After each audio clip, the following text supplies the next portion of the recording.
മലയാളത്തിലെ പ്രമുഖ എഴുത്തുകാരിയും സാമൂഹ്യ വിമർശകയുമൊക്കെയായ എസ് ശാരദക്കുട്ടിയെ പ്രത്യേകിച്ച് മലയാളികൾക്ക് പരിചയപ്പെടുത്തേണ്ട കാര്യമില്ല.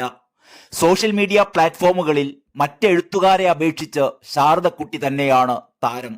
സാഹിത്യ വിഷയങ്ങൾ മാത്രമല്ല, പ്രധാനപ്പെട്ട സാമൂഹിക, സാംസ്കാരിക, രാഷ്ട്രീയ ഗതിവിഗതികളെക്കുറിച്ചെല്ലാം ശാരദക്കുട്ടി വളരെ ഗംഭീരമായ നിരീക്ഷണങ്ങളും ധീരമായ ഇടപെടലുകളുമാണ് നടത്താറുള്ളത്. ഇടതുപക്ഷ സഹയാത്രികയാണെങ്കിലും ഇടതുപക്ഷത്തും തെറ്റുകൾ കണ്ടാൽ അത് വിളിച്ചു പറഞ്ഞ് ഇടത്തേക്ക് മാത്രം ചെരിഞ്ഞു നടക്കുന്ന ചില സാഹിത്യ ശിരോമണികളെ വരെ ഞെട്ടിപ്പിക്കാറുമുണ്ട്. അതിനെക്കുറിച്ചൊന്നുമല്ല പറയാൻ പോകുന്നത്, ഒരു കടലക്കറിയെക്കുറിച്ചാണ്. നമ്മുടെ പല എഴുത്തുകാരികളും അടുക്കള വിരോധികളാണ് എന്നാണ് പറയാറുള്ളത്. അത് ശരിയോ തെറ്റോ ആകട്ടെ, അത് മറ്റൊരു വിഷയം. താനുണ്ടാക്കിയ ഒരു കടലക്കറിയെക്കുറിച്ചാണ് ശാരദക്കുട്ടി ടീച്ചർ ഏറ്റവും പുതിയ ഫേസ്ബുക്ക് പോസ്റ്റിൽ എഴുതിയിരിക്കുന്നത്. ആ കിടിലൻ കടലക്കറിയുടെ ഫോട്ടോയും കൊടുത്തിട്ടുണ്ട്. ഇതിലെന്താണിത്ര പുതുമയെന്നാകും നിങ്ങളുടെ മനസ്സിൽ ഇപ്പോൾ.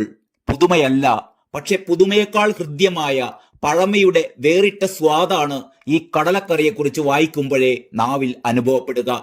ആ കടലക്കറിയുടെ റെസിപ്പിയും പാചക രീതിയുമൊക്കെ ടീച്ചർ വിശദമായി തന്നെ കൊടുത്തിട്ടുണ്ട്. പാചക തൽപരർക്ക് വേണമെങ്കിൽ ട്രൈ ചെയ്യാം. ബോംബായുള്ളി എന്ന് പഴമക്കാർ വിളിച്ചിരുന്ന സവാളയെയും തക്കാളിയെയും വെളുത്തുള്ളി, ഇഞ്ചി, ഈസ്റ്റേൺ നോർത്തേൺ മസാലക്കൂട്ടുകളെയും എല്ലാം അടിച്ചു പുറത്താക്കിയിട്ടാണ് ടീച്ചറുടെ ഈ നാടൻ കടലക്കറി വൈറലായിക്കൊണ്ടിരിക്കുന്നത്. ടീച്ചറുടെ പോസ്റ്റ് ഇങ്ങനെയാണ്: സവാളയും തക്കാളിയും കേരളത്തിൽ ഇങ്ങനെ വ്യാപകമാകുന്നതിന് മുമ്പൊരു അടുക്കളക്കാലം നമുക്കുണ്ടായിരുന്നു. അന്ന് ചെറിയുള്ളി മാത്രമേയുള്ളൂ അടുക്കളയിൽ. സാമ്പാറിനും തീയലിനും സ്റ്റ്യൂവിനും ഇറച്ചിക്കറിക്കും ഒക്കെ കൂട്ടായി. 80കൾക്കും മുന്നെയാണത്. ഇന്നത്തേതുപോലെ ഏത് കറിയിലും സവാള, ഇഞ്ചി, വെളുത്തുള്ളി, ഒടുവിൽ തക്കാളി, പിന്നെ കുറെ ഈസ്റ്റേൺ മസാലയും എന്ന നോർത്ത് ഇന്ത്യൻ അധിനിവേശക്കൂട്ട് ആയിരുന്നില്ല അന്ന്. അങ്ങനെയുള്ള കാലത്ത് ഒരു കടലക്കറി അടുക്കള ചരിത്രത്തിലുണ്ട്, എല്ലാവർക്കും അറിയാം. പക്ഷെ എല്ലാവരും അത് ഉപേക്ഷിച്ചു. പുതിയ റെസിപ്പിക്കാലത്ത് സവാളയില്ലാതെ എന്തടുക്കള? രാത്രി മുഴുവൻ കുതിർത്ത കറിക്കടല നിറയെ തേങ്ങാക്കൊത്തിട്ട് ഉപ്പും മഞ്ഞൾപ്പൊടിയും ചേർത്ത് വേവിക്കുക. ചെറിയുള്ളി കുഞ്ഞായി നുറുക്കിയതിട്ട് കടുക് വറുത്ത് തിളയ്ക്കട്ടെ.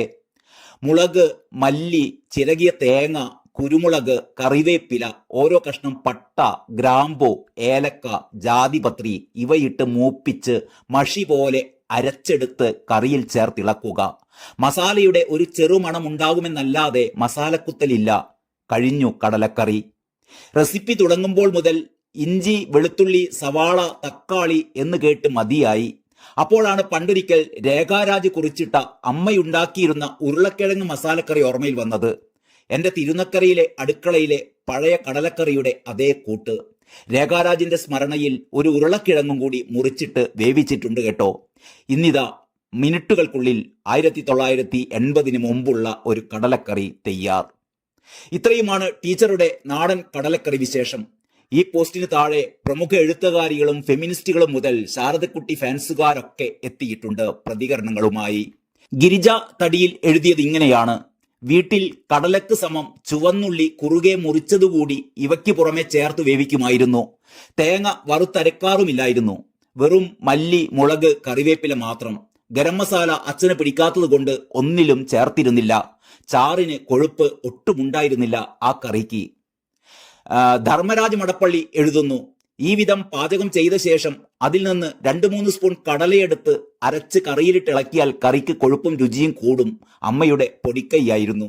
റോസ് ജോർജ് എഴുതുന്നത് ഇങ്ങനെയാണ്: അതെ, ഇഞ്ചി, വെളുത്തുള്ളി, സവാള കണ്ടീഷനിങ്ങിൽ പെട്ട് കിടക്കുകയാണ് പാചകലോകം.